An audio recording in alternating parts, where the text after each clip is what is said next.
YCP social media wing మాజీ head పిల్ల Sajjala Bhargav Reddy Mangalagiri police స్టేషన్లో ఉన్నారు.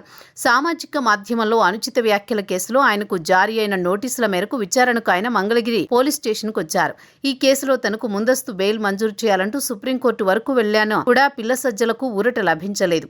సోషల్ మీడియాలో అభ్యంతరకరమైన పోస్టులు పెట్టారన్న ఆరోపణలకు సంబంధించిన కేసులో ఆయన దాఖలు చేసుకున్న ముందస్తు బెయిల్ పిటిషన్ను సర్వోన్నత న్యాయస్థానం డిస్మిస్ చేసింది.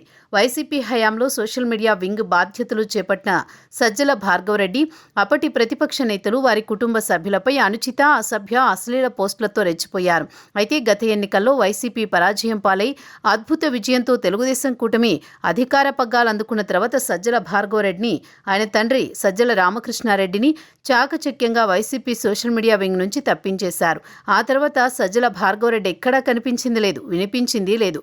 అయితే చేసిన తప్పులు వదలవుగా జగన్ హయాంలో సోషల్ మీడియాలో ఇష్టారీతిగా పెట్టిన పోస్టులపై కేసు నమోదైంది. దీంతో ఈ కేసులో ముందస్తు బెయిల్ కోరుతూ సజ్జల భార్గవరెడ్డి తొలుత హైకోర్టును, అక్కడ చుక్కెదురవడంతో సుప్రీంను ఆశ్రయించారు.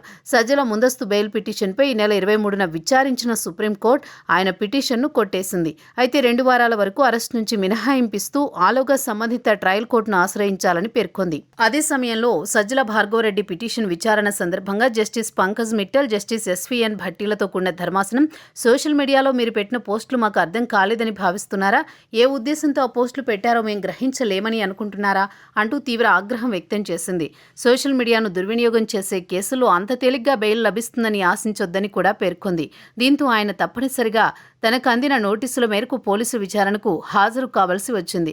ఈ నేపథ్యంలో సజ్జల భార్గవరెడ్డి బుధవారం విచారణకు హాజరయ్యారు.